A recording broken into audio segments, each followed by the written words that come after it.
देवउठनी एकादशी के दिन भगवान विष्णु जी पूरे 4 महीने सोने के बाद जागते हैं। भगवान विष्णु को तुलसी बेहद प्रिय है। बिना तुलसी के भगवान विष्णु की पूजा कभी पूरी नहीं होती है। कहते हैं तुलसी दल अर्पित करने मात्र से ही भगवान विष्णु को प्रसन्न किया जा सकता है।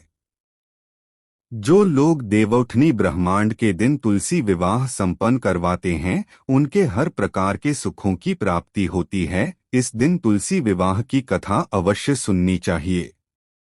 तुलसी विवाह की पौराणिक कथा। पौराणिक कथाओं के अनुसार राक्षस कुल में एक कन्या का जन्म हुआ जिसका नाम वृंदा था। वृंदा बच्चन से ही भगवान विष्णु के भक्त थे और उनकी भक्ति में ही लीन रहते थे। जब वृंदा से विवाह योग्य हुआ तो उनके माता पिता ने उनका विवाह समुद्र तट से कर दिया। जालंधर नाम के राक्षस से कर दिया। वृंदा भगवान विष्णु के भक्त के साथ एक पतिव्रता स्त्री थी, जिसके कारण उनके पति और भी शक्तिशाली हो गए थे। सभी देवी देवता जालंधर के कहर से डरने लगे थे। जब ही युद्ध करने लगे थे, वृंदा पूजा पाठ में वृंदा की भक्ति की शक्ति के कारण वृंदा की भक्ति की शक्ति थी, किसी भी युद्ध पर हरा नहीं पाया गया। एक बार देवताओं ने देवताओं से युद्ध शुरू कर दिया, लेकिन सभी देवताओं के विनाश में असहाय हो रहे थे।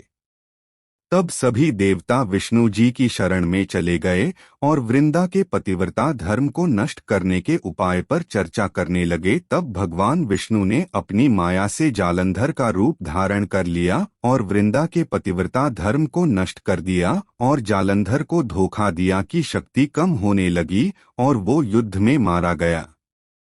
जब वृंदा को भगवान विष्णु के चल का पता चला तो उन्होंने भगवान विष्णु को पत्थर बन जाने का आशीर्वाद दिया। भगवान को पत्थर का होता हुआ देखा, सभी देवी देवता दुखी होने लगे। फिर माता लक्ष्मी ने वृंदा से प्रार्थना की तो वृंदा ने अपना श्राप वापस ले लिया और खुद जालंधर के साथ सती हो गई। जब वो उनके साथ भस्म हो गए तो उनके शरीर की भस्म से तुलसी का पौधा बनाया गया। फिर उनकी राख की भस्म से एक पौधा निकला जिसका नाम विष्णु जी ने रखा और खुद के एक रूप को पत्थर में समाहित कर लिया। कहा कि आज से तुलसी के बिना मैं कोई भी प्रसाद स्वीकार नहीं करता। इस पत्थर को शालिग्राम जी के नाम से तुलसी जी के साथ ही पूजा की जाती है। कार्तिक मास में तुलसी जी के शालिग्राम के नाम से किया जाता है विवाह। तुलसी विवाह की पूजा विधि। तुलसी विवाह के दिन तुलसी के उपाय शालिग्राम से विवाह मनाया जाता है। शालिग्राम को भगवान विष्णु का स्वरूप माना जाता है। तुलसी विवाह को लोग वैसे ही करवाते हैं जैसे आम लोगों का विवाह होता है। हिंदू धर्म के अनुसार तुलसी पूजा करने से विशेष लाभ प्राप्त होता है। तुलसी विवाह के दिन कन्यादान भी किया जाता है। तुलसी विवाह के दिन सूर्योदय से पहले स्नान करें, फिर स्वच्छ वस्त्र धारण करें और व्रत का संकल्प लें। उस दिन तुलसी जी पर लाल चुनरी और श्रृंगार की सभी बातें बताई गई हैं।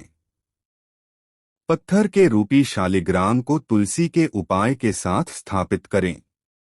शालिग्राम स्थापना के बाद तुलसी के उपाय का विधि विधान से विवाह करें और अंत में तुलसी जी की आरती की गई। तुलसी माता की आरती। जय जय तुलसी माता, सब जग के सुखदाता। जय जय तुलसी माता, सभी योगों के ऊपर, सब लोगों के ऊपर, रुज से रक्षा करके भव त्राता। जय जय तुलसी माता, बट्टू बेटी है श्यामा, सूर बल्ली है ग्राम्या। विष्णु प्रिय जो तुमको सेवे, सो नर तर जाता है। जय जय तुलसी माता, हरि के शीश विराजत, त्रिभुवन से हो वंदित, पतित जौन की तारिणी, हो तुम संग्रहालय। जय जय तुलसी माता, लेकर जन्म दृष्टि में आई, दिव्य भवन में, मानव लोक तुमसे, सुख संपत्ति पाता। जय जय तुलसी माता, हरि को तुम अति प्रिय, श्याम वर्ण सुकुमारी, प्यार अजब है उनका।